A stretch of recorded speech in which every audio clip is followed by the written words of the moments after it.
Thank you, everyone. Thanks, Chrissy. Thank you. And hello to all the guests who are arriving. There's a lot of you. Lots of you. Just as you all are entering, imagine that it's avid reader. We've had our first flush of cool weather, so it's actually a little bit chilly tonight, which is nice. It's lovely to see you all.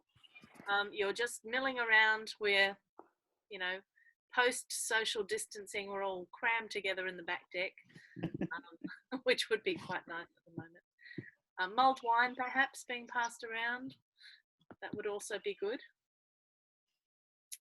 So yes, I'm admitting quite a few people at the moment, and just to let you know that you will not be able to use your microphone. So I have muted everybody, and you will just be silently watching until the very end when I will unmute people and you can clap at the end. But there is a chat function, and that chat function is where you can send questions to the panel. So there will be time for questions at the end, and that will be through the chat panel. So there's still quite a few people coming in, so we might just give it another minute as I'm letting more people in to the back deck. Your back deck's expanding. It's very, I'll tell you, the back deck that I'm sitting at the moment is not very expansive at all. The temporary back deck in my tiny room, it's amazing I could fit you all in here, but we managed. Okay, there's a bit of a lull in people coming in, so I might just use that. Oh no, it's got more people. I might just use that to kick the proceedings off, because we are after the 6:30 mark. So as I'm admitting some more people, I would like to just start by acknowledging that we're meeting here in my space on the lands of the traditional owners, the Yagara and the Turrbal people. And I'd like to pay my respects to their elders, past, present, and emerging elders. And I'd also like to acknowledge that if you're meeting in Australia, and some people aren't, but if you're in Australia, you are probably meeting on the lands of other Aboriginal people, and I'd like to pay my respects to their elders, past, present, and emerging as well. This always was and always will be Aboriginal land, and I feel very privileged to be continuing a storytelling tradition that has been here for as long as humans have. So without further ado, we have a lot of people in the room at the moment. This may turn out to be our biggest Zoom event yet, which is very exciting. And let's hope my computer can hold you all. I'm not quite sure how it all works, but you seem awfully a lot for my small computer. But anyway, it's really fantastic to have you guys here tonight, and also to have the wonderful Griffith Review joining us, and Ashley Haye, who is, of course, the editor at Griffith Review. Ashley Haye is a writer in her own right, and an editor, and has won multiple awards for her books. And one day we will have another one of her novels to enjoy, I'm sure. But until then, we're enjoying her incredible editorial work that she has been doing with the Griffith Review. So it is my great pleasure to introduce you to the wonderful Ashley Haye, who will take over the proceedings for tonight. Ashley Haye. Thank you very much, Christine, for that very beautiful introduction. Hello, everyone. Welcome to our first virtual launch with Avid Reader.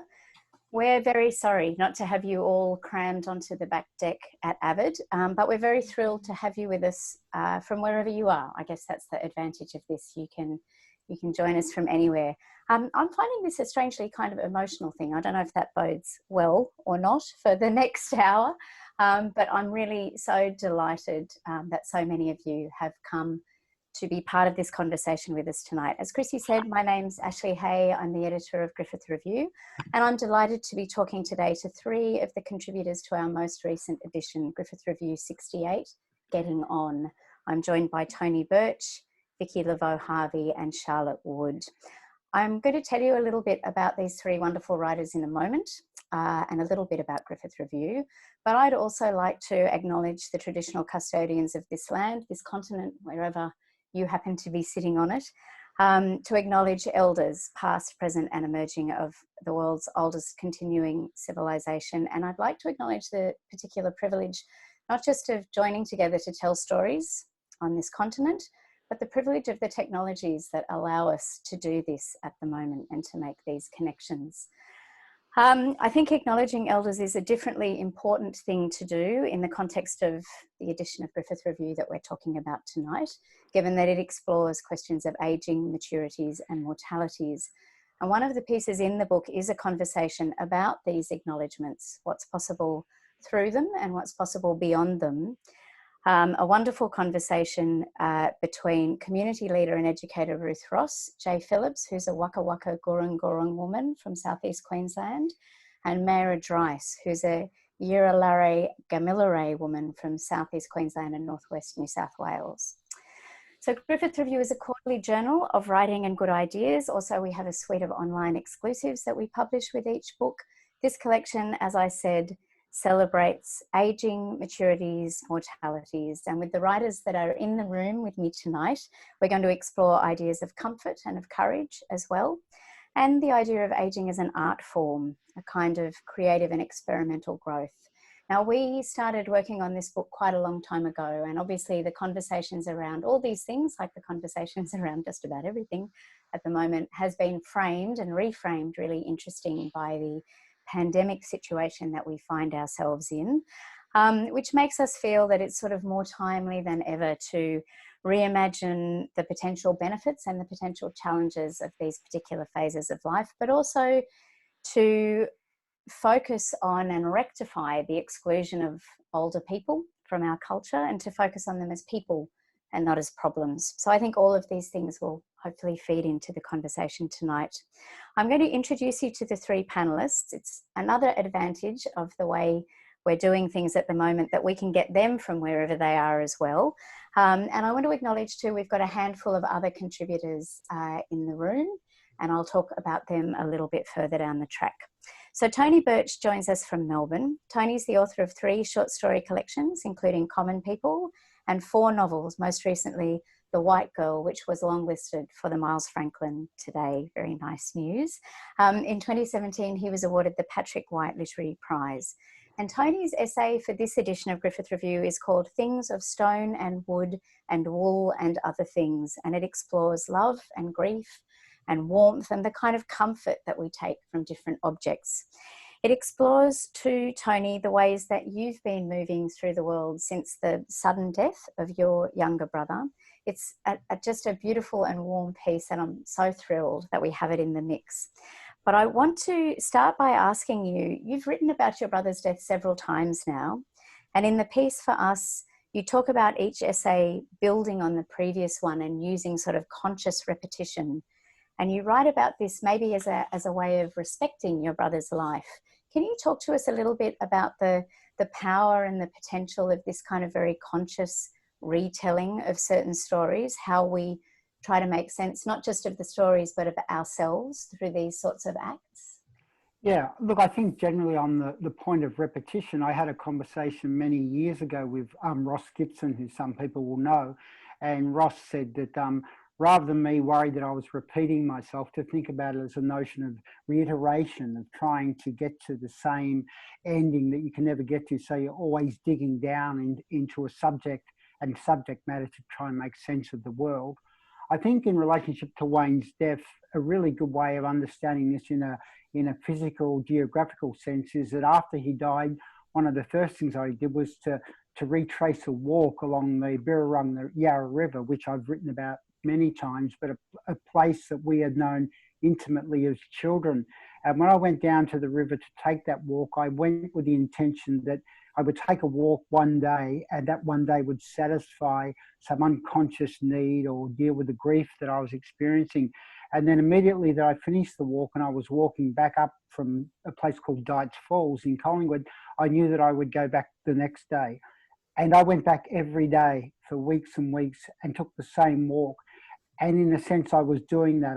I was going over the same ground, but going over the same ground was another layer of building a level of understanding. So that's one understanding of how that works. But I think generally in the way that I've written about him, I was initially very hesitant to do so. And I had a long conversation with my mum, because there's that sense of, are you exploiting your own grief, let alone your brother's death? And I was very conscious of that. But I believed that the writing would give me the answer to that question as to whether it was something of value or not. And my mother was lovely. My mother immediately said, well, because my younger brother had serious mental illness for 40 years. And my mother said, very few people know Wayne as he was as a kid. You can write about him as he was and introduce people to him in a new way. So that was quite lovely. And I think that I don't worry about, when I say repetition, clearly I don't write the same passage or the same material, but I actually feel that it's like you go back a little bit to see where you've been, and then you come forward and move forward, then you go back. So in building the layers of understanding, I felt a really strong need to revisit some aspects of our life that I'd written about in a different way. So I've published, I think, 3 or 4 essays since his death, and I know that I won't be doing any more. I know that I've done what I needed to do. And if people read the 4 essays, they will see certainly the repetition of an idea, but that's quite conscious and that's quite deliberate. And I think that I almost would think as a writer that I see the 4 pieces as one essay now, or one piece. And I did have an idea of wanting to write a novel that would explore his life. And it's quite interesting because I did write a couple of short stories, but it's quite telling that very recently when I finished a piece on him, I just knew I'd done what I wanted to do, and to do anything else, that would be exploitative. So I think by going over and repeating and visiting, it allowed me to be sure that I had, in a sense, visited everywhere that I wanted to visit with him. And I feel very comfortable about that. And it's been over a year now, and I feel very settled with him now. There's a lovely sense in the piece of that celebration feels like the wrong word, but I can't think of a different word, but it is that it's a warm acknowledgement, I guess. It is that sort of sense of the comfort of the act, while honouring, the sort of the grief and the loss. And I love that idea of, I love your mum's endorsement in a sense of saying you can bring this other version back into the world. And to the point that, I joked about it in one of the pieces, it may be in that piece, but my younger brother was like incredibly beautiful looking. Like as a child, he was beautiful looking. And when he got sick, he physically, he suffered a lot. He had various ailments, that I won't go into here, but he changed physically quite dramatically.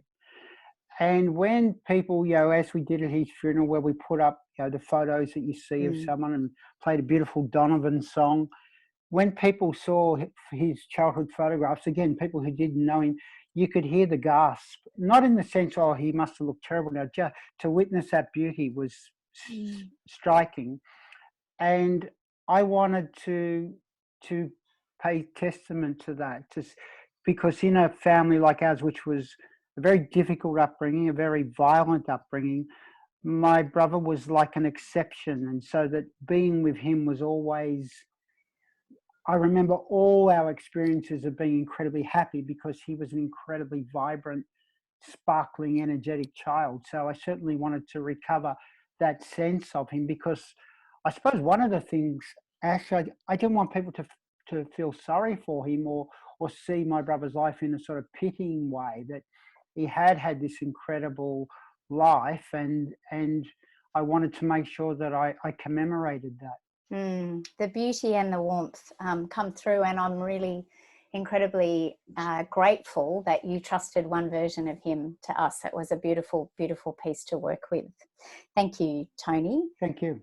I'd like to introduce everyone now to Vicki Laveau-Harvie, who is a former academic and translator, who has written a memoir that I think many of you will know called The Erratics, which won last year's Stella Prize and the Douglas Stewart Prize for non-fiction. Now, Vicki's essay for this edition... No. Sorry? I didn't win that one. I was Oh. short. I won the Finch Sorry, prize. I'm wishing it on you. I'm wishing it on you. Vicky's essay for this edition, which gives it a very perfect full stop, is called A Vapor Trail Across the Sun. And it's about making order from chaos and about a certain kind of courage.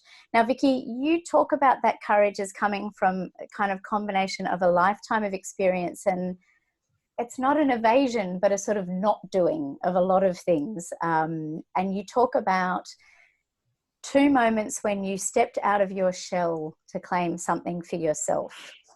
There's a really interesting sense of invisibility that can attend the idea of getting older. It's something that several pieces in the book touch on. And an act of creation or an act of creativity like publishing kind of negates that invisibility. But how did you disowning or rejecting that invisibility feed the story in the first place and feed your ability to create it, I guess? Well, I think it all came from the fact that I had spent 6 years going to Canada regularly, spending several weeks, trying to take the weight off my sister as we disentangled our parents from a very strange situation, kind of engineered by my mother's madness. And it was all extremely peculiar, but there were things that just cried out to be written because they were so bizarre. But I think the shock of seeing what my father had become was actually something that worked on me over a number of years, because I wrote the book, I put it in a drawer and thought, okay, there's paper in that drawer now, because I don't tend to send anything anywhere. I never have. And there are reasons for that. But I think seeing my father and seeing who he had become in the 20 years since I'd really seen him, because we'd been disowned and disinherited and we hadn't seen our parents, seeing what he had turned into under the effect of my mother's very abrasive, I don't know how to qualify what she was, but it was extremely shocking. And I think I looked at him and I thought, okay, you are cynical, you are inward looking, you don't trust anyone, you don't trust anything, you don't trust yourself. I am you. I'm just younger. And I thought, I cannot bear this. So with my sister, I fought for him because he was in a terrible state, and I fought with her to give him some agency back. But I was fighting for me too, because I thought, I can manage with depression, I can manage with, I've often thought about the way I lived part of my adult life and thought it was swimming through molasses, which anyone who has depression will understand the image. It is so heavy. And I thought, well, I've been doing it for years. I can go on doing it. But there was something about seeing my father in that state. I thought, okay, it's, you know, to keep up the sort of Western imagery. You can't take the West out of the girl. It was Custer's last stand. You know, this was it. I was going to stand up and say, okay, maybe not. Let's see what we can do about this. Mm. So I think that, and it wasn't instantaneous. It took years. It took a couple of years before I actually, one night when I was having insomnia, which happens to me, I got up and saw an email from Varuna and I applied for a memoir week. That's not something I normally would have done. I just did it. And then my fairy godmothers, as I like to call them, started dropping in on me, and I went from there. And when it came to having that book, which had a very strange publishing history, but with the first publisher who had been going to submit it to the Stella Prize and then decided not to, but had omitted to tell me, and I found out by accident. For some reason, it was the mouse that roared. You know, I just stood up and said, no, you've got 48 hours before the deadline. You do it. You said you'd do it. And they did. and things followed on from there. But I think it was just intolerable to me to think that I had parents who'd lived to their very late 90s. So genetically, I am blessed. I could have another 20 years in front of me regretting that I never stood up and roared, you know? So I did. And hello. Thank you for that. I'm going to introduce you now to Charlotte Wood, who's joining us from the Monero, which she reports in is high up and freezing cold. I'm incredibly grateful for the Not in here though. Just to that, no, not in You there. can see. With that warm bit. Deliciously warm in here.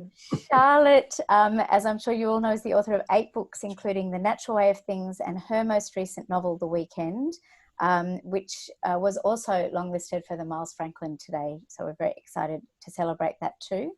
And Charlotte's essay for us is called Experiments in the Art of Living, and it explores some of the ways that we think about and talk about and imagine what we call old age, and how we can maybe reframe some of the mythologies we buy into about different generations. Now, the piece, Charlotte, traverses some of the thinking that you did and some of the encounters that you had when you were working on The Weekend, which is your current novel. But before we talk about life in those times, the women in that book are in their 70s, I'd like to pick up on some of the power in Vicky's piece and your observation of feeling and enjoying wielding a different kind of power and certainty when you turned 50, which gives a different kind of sense to the idea of getting on, I think, just a kind of a stepping out into the world. Was that how it felt for you at a creative level, just as a sort of lived life way? Yeah, well, it's sort of, you know, the word old is so tricky because, you know, someone said to me a while ago, old is always 10 years older than you are. So, you know, when I was 20, I thought 30 was ancient. So, but I guess when, you know, to a lot of our culture, 50 is old. So when I turned 50, and I wrote about this in the essay, so there's various lovely dogs moving around at the moment. They might start coming to say hello, who knows. The day that I turned 50, I had this weird sensation of something descending on me that was this very beautiful feeling of power, which is not a word that I would often associate with myself, but it was a kind of vibrant, energetic sense of total ease and energy, and that I would have this for a long time to come. And that was kind of very surprising. But, you know, when I reflected on it, it was like I had become who I wanted to be, you know, not that I ever knew who I wanted to be, but when I was younger, I was very lost and spent a lot of time. I don't know if you can hear. I might shut. Is there a lot of dog noise coming through right now? They're just putting in their 2 barks worth. It's fine. I opened the door. I should have left it shut. I'm just going to quickly shut. Sorry, we'll just have a small moment of pause to depaw Charlotte. And see how far away she is. There we go. Thank you. I'm very sorry. Sorry. Sorry about that. They were so quiet until we started talking. They wanted to join in. That moment of pause. If you could speak a little bit louder into the microphone, if that's okay. Just Me? up a little bit. Yeah, I think we're just losing. Sure. Okay, sorry about that. Yeah, so 50 was this day where it suddenly became apparent to me that I had so much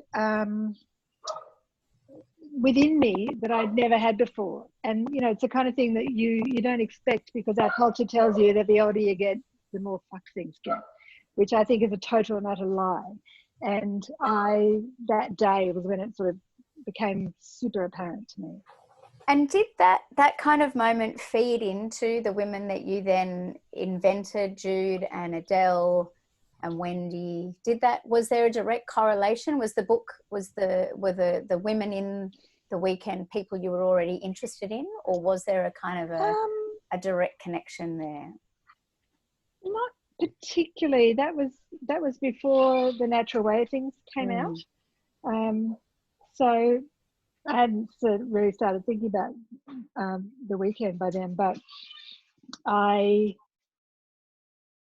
guess the women in my novel came from the women that I know in their 70s and older, who are certainly not,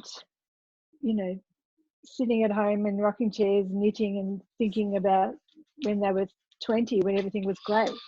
That's just not what the people I know think about. They think about the now and the future and their own extremely active lives that are as active as my life is. But also I realized, I guess, I don't know when I realized, but it was actually partway through writing The Weekend that I was writing about this because I had never before considered what it might be like to get old. Because my parents both died in their 50s. I'm now a year older than my dad was when he died. Actually went to my parents' graves today for the first time in decades, which is very weird because I'm down visiting where I grew up. And I matched my life expectancy to theirs. So I figured I'd be dead about now or, in a couple of years' time. And so The Weekend was actually, as I entered my 50s, feeling great, thinking, maybe I won't die now, and I'd really rather not. So it kind of was a shock to me to realize I'd never thought about getting old, never ever conceived of what I might be like when I'm old. And that's what The Weekend is, a kind of sort of cautionary self-portrait about what kind of older woman do I want to be. I think it's interesting how we kind of require those models to imagine ourselves in a way. It's like, I guess that ties back to what you were saying, Vicky, about the way you needed your dad, you needed the image of your dad in a sense to make you kind of remake that version of you. And Tony, in the reverse, it's sort of going back to the kind of younger versions of all of you, where we're constantly navigating and locating ourselves through these other kinds of lives. But Tony, as part of this series of explorations that you've written about your brother, you're talking about a lot of things that are warm and comforting. You're talking about jumpers and you're talking about beanies. This does go back to where we began speaking, but did the actual making of these pieces function that way for you? Were they also warming and comforting things to write? They were, and partly because of my brother's illness, he literally, although I saw him quite regularly and he lived around the corner from my mum and he had dinner at my mum's every night for 30 years, he basically hadn't spoken to me for many, many decades, except for the most briefest word. And that was a real, I gave up trying to get him to talk because I could see how really difficult it was for him, and it made him feel very agitated. So after he died, I did go to a grief counsellor just a couple of times, a woman who I knew and trusted, and she felt that I'd experienced delayed grief, that in fact I'd lost a lot of my brother when we were about 20, and the next 40 years had been sort of inevitably waiting for something like this to happen. I think that the pieces, in that sense, there's a telling moment in my memory of my brother that I've written into a story where I had this terrible, terrible guilt of when we were young kids, of leaving him sitting on the step of our housing commission flat while I went off to the river with my friends. And I told him I was going around the corner, and I went for several hours. And when I came back, he was still sitting there waiting for me very patiently. And for many years, I felt so guilty about that, which is in some ways quite a minor incident. And the counsellor said to me, well, he waited for you. I think your brother trusted you that you would come back. And writing that, it wasn't that I wanted to be alleviated of guilt. I wanted to understand our relationship in a more complex way. As I was writing, I was looking at old photographs, and a friend pointed out that in every family photograph, my brother has his arm around me, or I have my arm resting on him. So of the 5 kids, we're always together and we're physically very close. So that was very comforting. I suppose, Ashley, considering what Charlotte just said, the thing that is the shock, and I'm sure it won't surprise people, I'm sort of oldish now. I'm 63, and I don't worry about getting old, and I think it's better than the alternative of not getting old.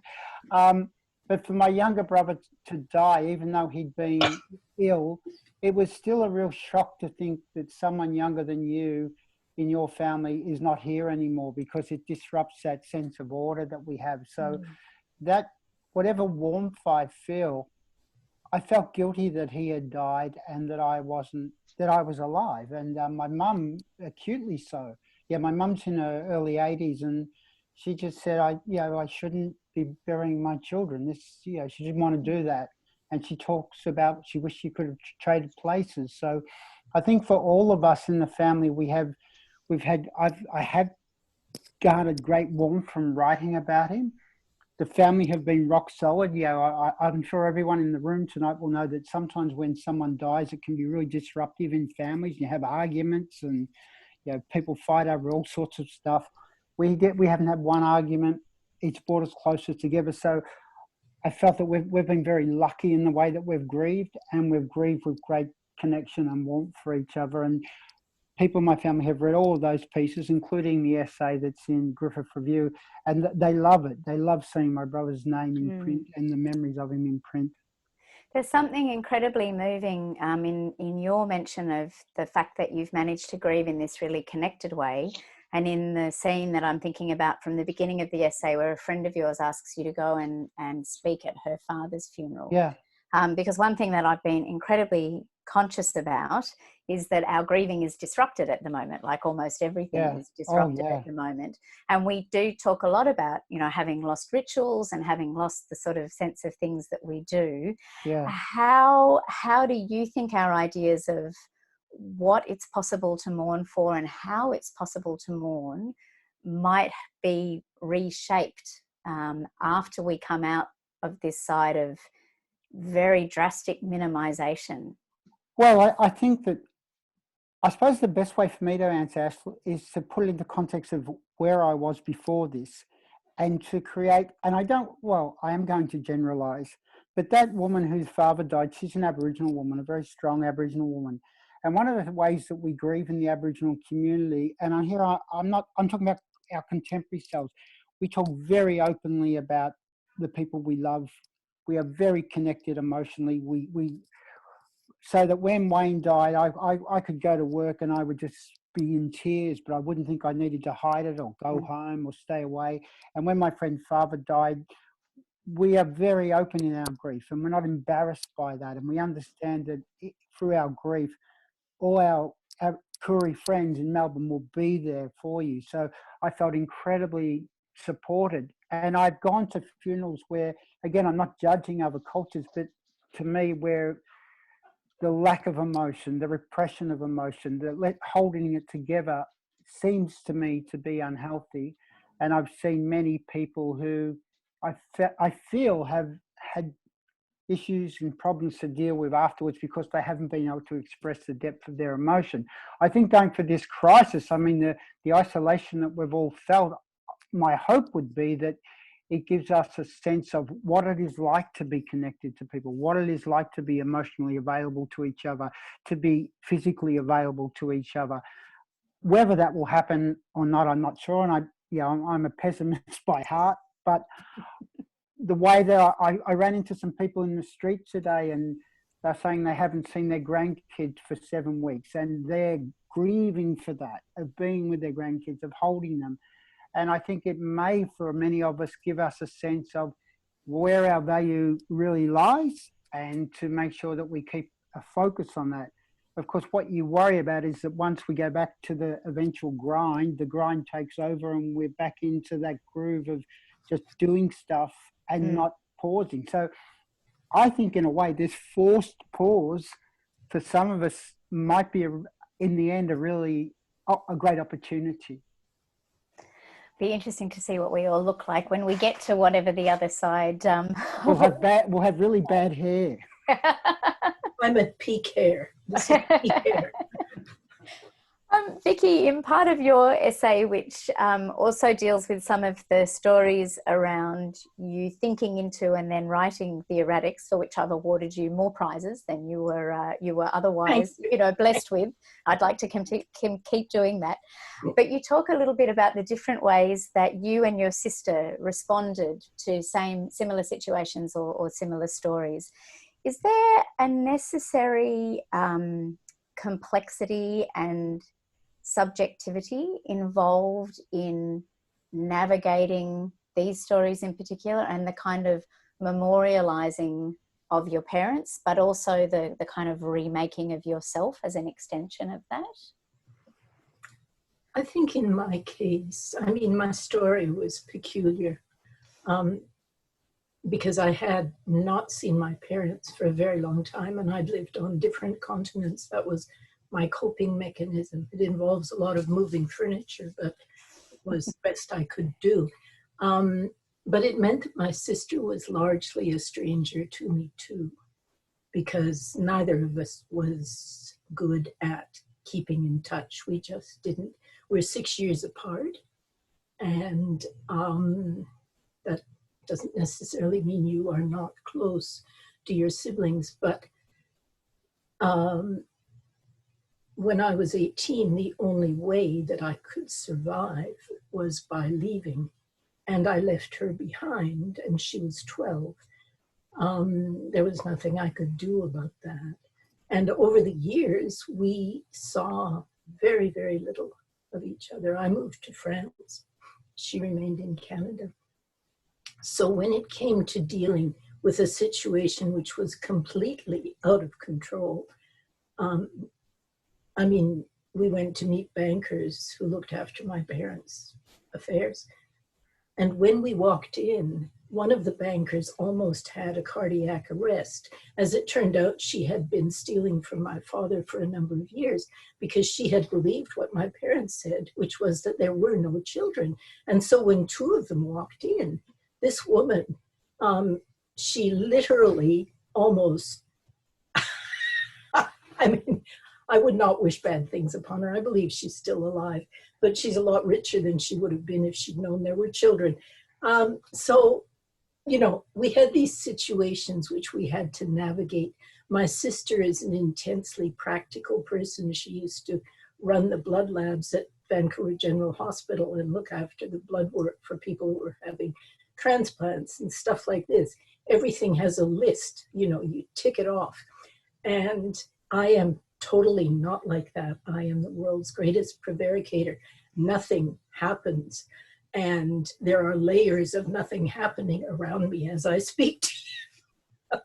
So the two of us trying to deal with the same situation was always going to be problematic. And I think it was more so because we were siblings, but we had no idea who the other one was. Mm. And how the other one was going to react. And I still do not understand some of her reactions, and she certainly does not understand mine. So, you know. One of the most famous books about an end of life in recent years has been Joan Didion's Year of Magical Thinking. And the idea of magical thinking is something else that weaves through quite a number of the pieces in this book. It's in, we've got a wonderful essay by Sarah Holland Batt, which partly picks up on her experiences of testifying to the current Royal Commission into Aged Care. But can we talk a little bit about this idea of magical thinking? Does it resonate for you, Vicky, in terms of the kind of reinvention that you explore and the idea of emerging as a writer in your 70s? Did that require magical thinking to put there, or sort of require it to be put aside in a way? No, I don't feel it's really, I did not wish anything into being. I just at a couple of moments thought, I think I need to stand up here and be counted in some way, either in my own life or in the eyes of others. And I did, which is not something I found easy to do because I was schooled into invisibility by my mother. I was an extension of her. and you don't live through a large part of your formative years that way and come out at the other end with a sense of self. So a developing sense of self was, it came very, very late to me, and I'm glad it finally got there. But yeah, I don't believe, I had no, you know, this is a question that always stymies me. If people say, what are your goals? You know, my sister would say this to me when we'd be together with trying to sort things out. She'd say, what are our goals for the day? And I would run screaming from the room because I have never in my entire life been able to set a goal. When I was a child, I was certainly not allowed to. And as an adult, to a certain extent, while you have the responsibility of children and various other things, jobs, a lot of choices are made for you. So that whole idea, I wasn't able to fantasize in any way or to employ anything that resembled magical thinking. I couldn't imagine things being different than they were. I just knew that at a certain point, for my own integrity, I needed to do something that was different from what I had done before.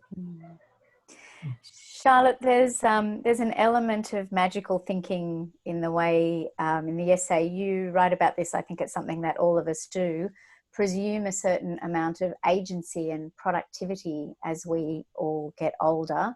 I'll just keep on working, I'll just keep on writing. I think this ties back to what you were saying in the beginning of this idea of understanding that you were approaching the age that you'd lost your parents and never having had to see yourself kind of beyond that point. But do these stories that we invent about our future selves, do they limit how we live now, let alone how we might live in the future? What's the kind of the mechanism there, do you think? Yeah, well, I think they do both. Does that sound okay, Chrissy? I think we do both. We both forecast just utter catastrophe, you know, after the age of whatever we think is old.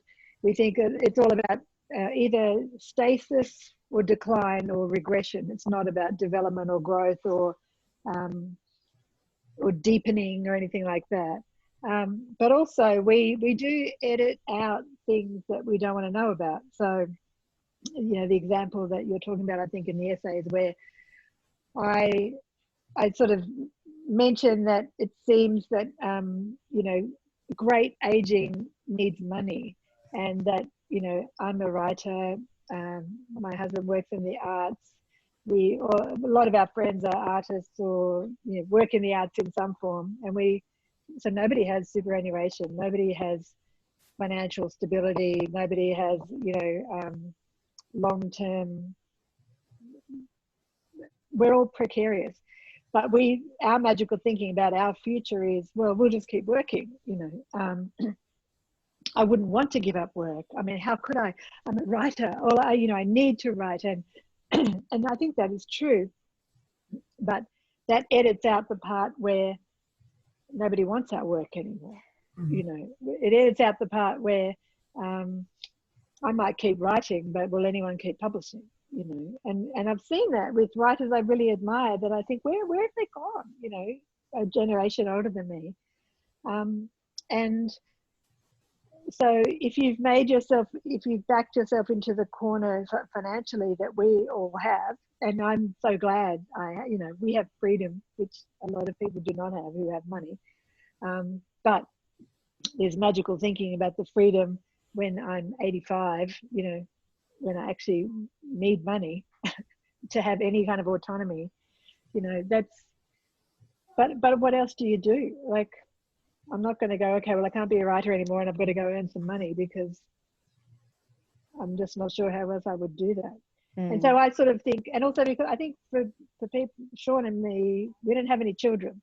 So we just assume people with children, well, your children will look after that magical thinking bit, whereas we don't have any. So we're kind of, and every now and again I say to Sean, well, we've got 21 nephews and nieces, surely one of them. And he's like, forget it.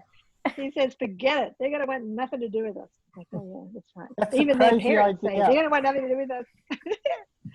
So, you know. I don't know. That's the bit we edit out. We just go, la, la, la. We won't think about that bit because we don't know. We don't know what will happen. I'm keeping one eye on the time. I'm just going to ask a couple more questions, and then if there are any questions that you, the people who I can't see or hear, would like to ask the people who I can see or hear, Chrissy is going to make that happen by some piece of magic. I want to change scale a little bit now, Tony, from the micro to the macro, and talk about whether there's a relationship between the stories of your brother, and in this story that you've written for us, there's a particular stone that is an object that you sort of sit with and consider. There's a particular beanie. There are these small single things. Whether that very kind of micro scale intersects with the other work that I know you do, which is around questions of global climate change and climate justice, whether these two scales or stories intersect or feed each other in a way.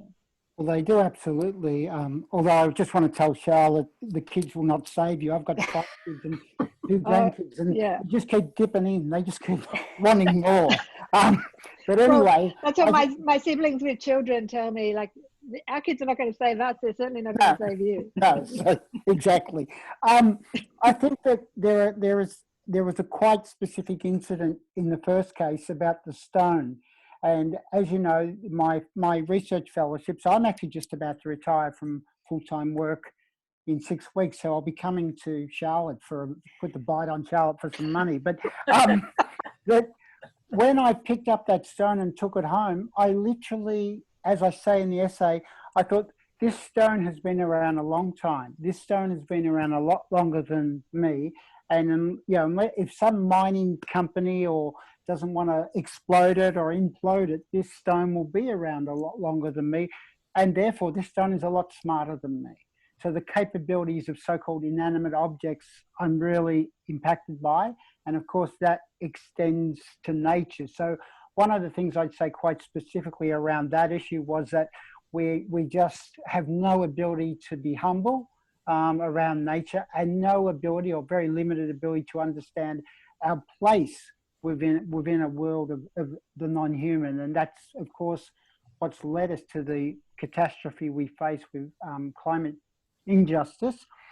In regard to my brother's death and that wider issue, I take it very personally that someone who loved nature, who loved the water, who loved the river and is no longer here, I now feel even more obliged to look after my river, obliged to look after places I love, because my brother isn't here to be able to speak to the river. And I feel that if I don't continue to do the work I do, that I will be really not commemorating his life. So in those senses, I think it is about a wider world. It's about, what does my love for my brother or sister or anyone that has to communicate on a wider level to a global community. So it's about how you have to think beyond your own family. You have to think about the value you have for other human and non-human. And I suppose the average of clarity with the essays that I've written is that I feel quite conscious about that's what I need to do. I need to see myself as very much as a climate activist when I've retired. So I hope that I get to be old. My dream ending would be to be crushed by a government bulldozer when I'm 88 or something. So I think it has been really, it has really impacted on me, Ashley, in a very positive way. Thank you for that. I'm going to sneak one more question in because I can't see 100 questions jumping in at Chrissy.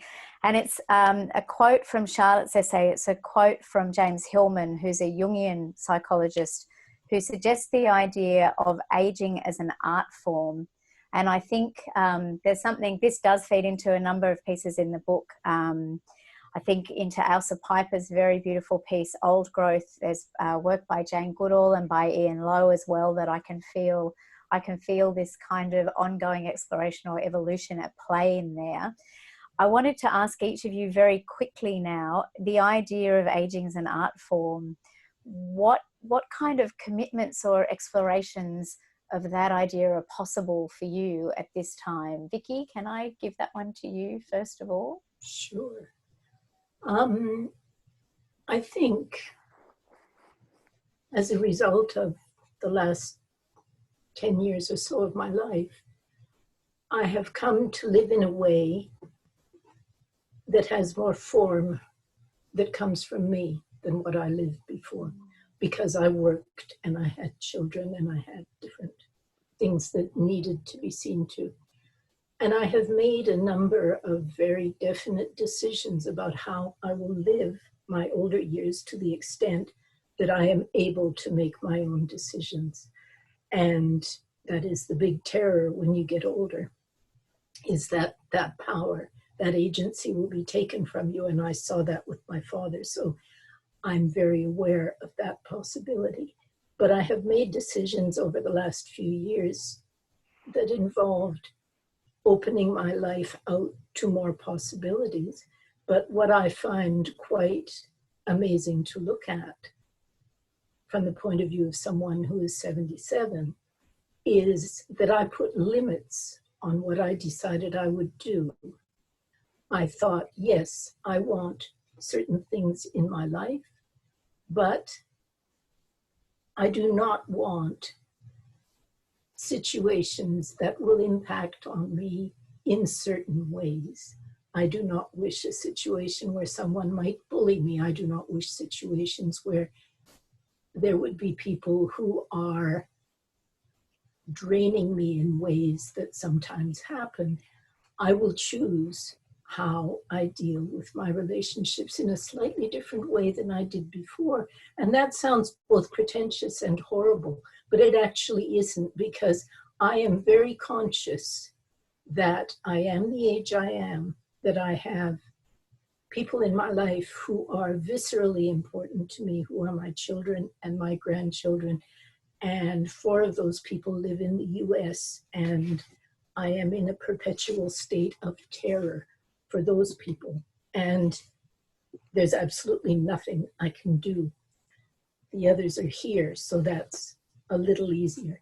But beyond that, the people that I let into my life are people that I really want there. And I think I've become much more selective in what I actually want for myself, because I think I, perhaps for the first time in my life, actually know what I want for myself. So that's wonderful. And it's wonderful to live that way and to not feel a responsibility to play any roles. And what currently absolutely makes me terribly sad is to see that as we move through our current situation, that anyone who is older is part of the definite disposable category. I believe that the governor of Texas is reputed to have said that anyone over 70 should go out and fill the jobs which no one else wants, because they're going to die anyway, so just take one from the team.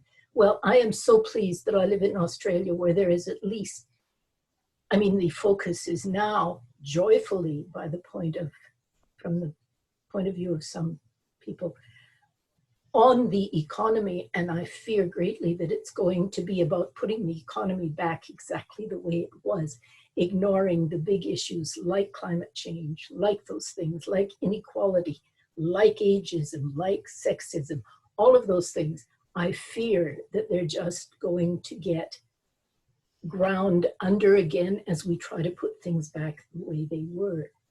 And I would like more time to help make that not happen. I don't know how to do it. I'm doing my best to take vitamins and go for very long walks. I hope to be around for a while. Tony, I'll be in touch.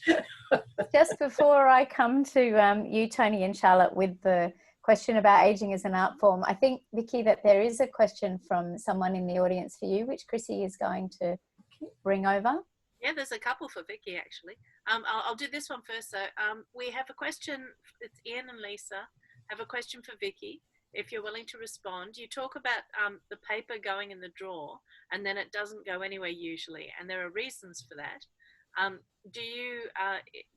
Are you happy to share what those reasons are? Why do you leave the paper in the drawer? And what makes a difference between the paper that goes somewhere and the paper that stays in the drawer?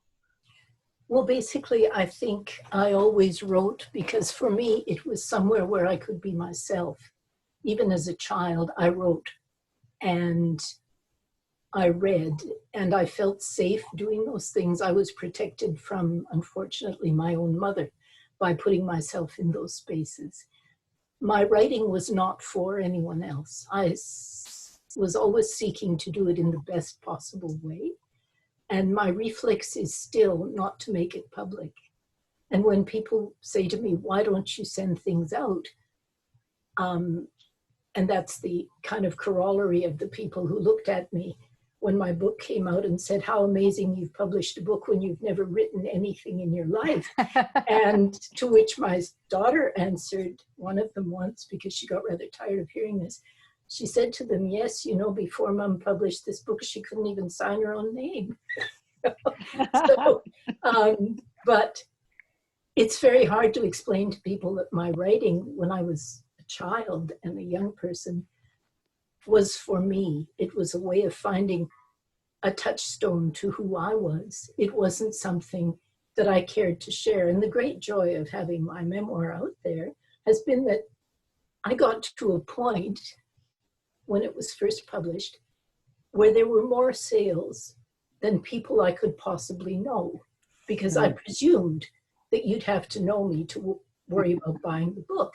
And to know that there were people who actually didn't know me, who wanted to read it, was for me a huge joy. And the second joy, when I got over that totally ridiculous reaction, was that people would come to me and say, I went through something a little bit like you, and I feel less alone because I've read your book.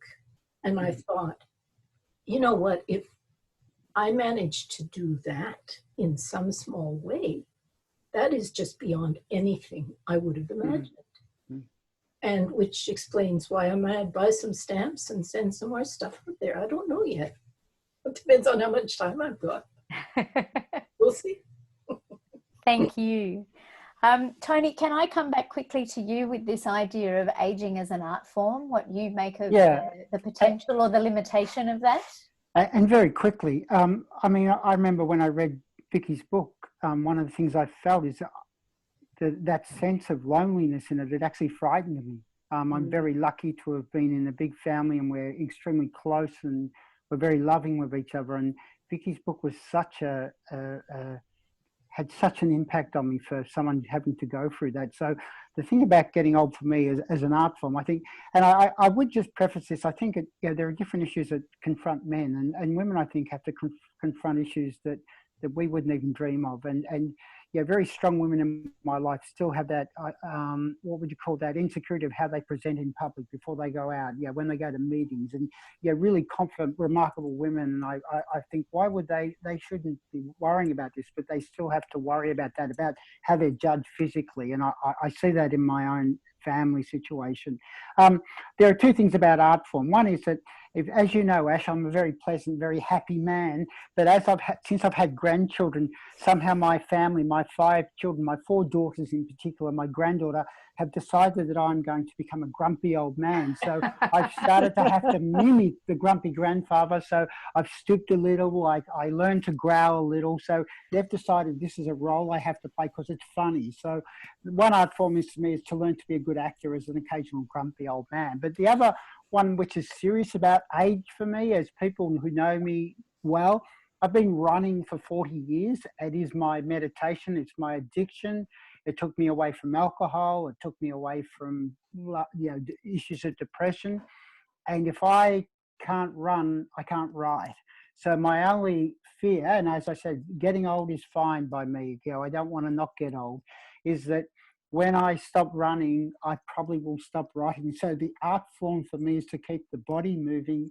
And I think if I keep my body moving and get into that state of meditation, the mind gets active. I feel very creative. So I'm not into sort of worrying about how I look. I'm no matinee idol. But I want to keep my body fit and active, because one of the things that I've realized during this period of being, forcibly isolated, to think like my mum, who lives in the next suburb but hasn't seen anyone. I don't want to be isolated from people. I want to be active with a community. And part of being able to be active with a community is to basically be able to get out and about. I'm an inner city kid. I always lived in the inner city of Melbourne, and I walk everywhere, I run everywhere, I ride my bike. So for me, the art of getting older is the art of keeping my body moving. If you ever stop moving, Tony, then I reckon that growling practice is going to come in really, really handy. Yeah, and it won't be an act. Charlotte, very quickly, can I come to you? I'm so grateful to you for this idea of aging as an art form, because I just think it's just a wonderful kind of idea to explore. What does it mean for you in particular? Well, it's James Hillman's idea, but I guess I love the idea of just opening up how we think about getting older. So at the end of the essay, when I say if it is an art form, there may be artists are the people who can tell us how to practice it. And what would they say? And I sort of quote a number of artists like, my first thoughts were artists would say, don't go to your first, second or third thought, go to the next one, dig deeper, think more deeply and wildly about the possibilities, overturn your expectation. And one of my favorite quotes about art is from Jasper Johns, the painter.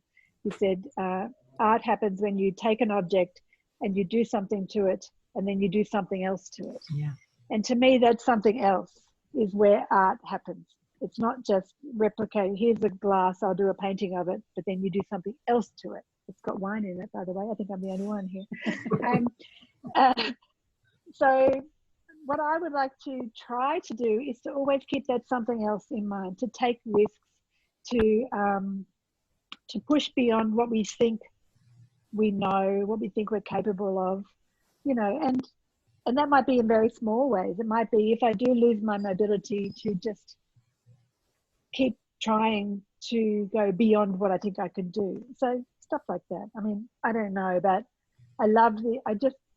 when I read that quote from James Hillman in the book, The Force of Character is the book, it just made me feel so elated to think, we don't have to, there's only one way of thinking about getting old, which is downhill. Yeah. Artists have a million ways of thinking about the same thing. So let's do that. It's fun, it's interesting, it's exciting.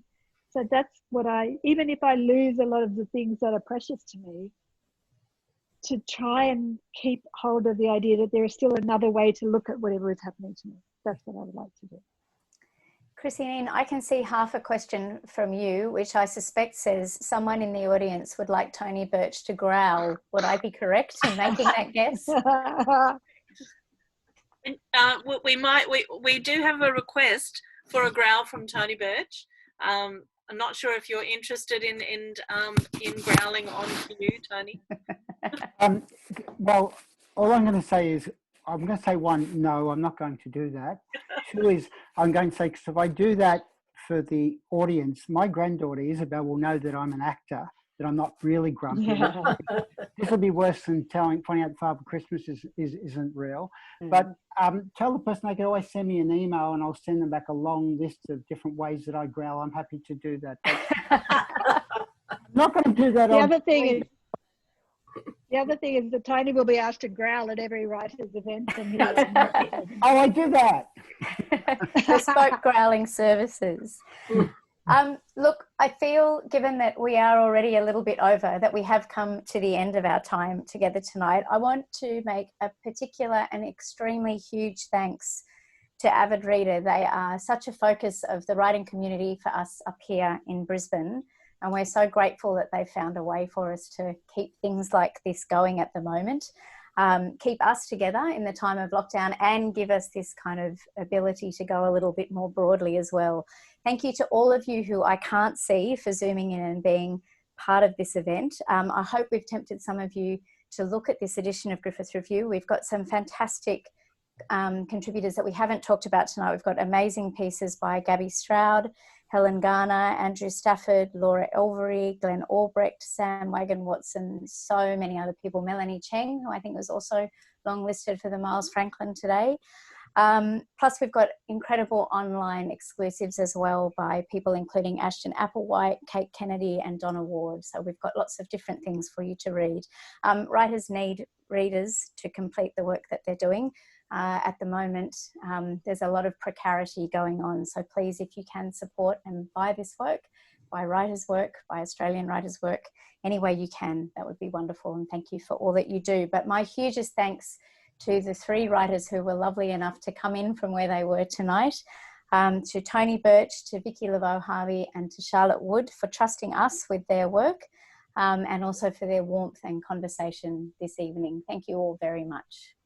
And thank you very much, Ashley, for being such an amazing host, as always. I think we've really been very, very privileged to have all of you here today, and my particular congratulations to Charlotte and Tony for being on that long list. It's lovely to find that out, and then for us to have you chat to us on the same day for the long list for the Miles Franklin. I'm going to actually unmute everybody now so that everyone can have a final round of applause, and at that point the whole meeting goes out the window. So I will just log off after that. So thank you everyone very much, and here is a chance for an applause.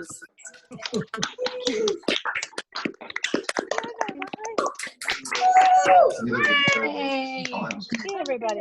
Thank you. I think people are going to. Well done. A lifestyle more similar to what's mine been in terms of working hard. And I think they'll appreciate the ability to lunch with their kids or dump their kids. My only time customers know not to call my business is between 2:30 to 3:30 unless it's urgent, because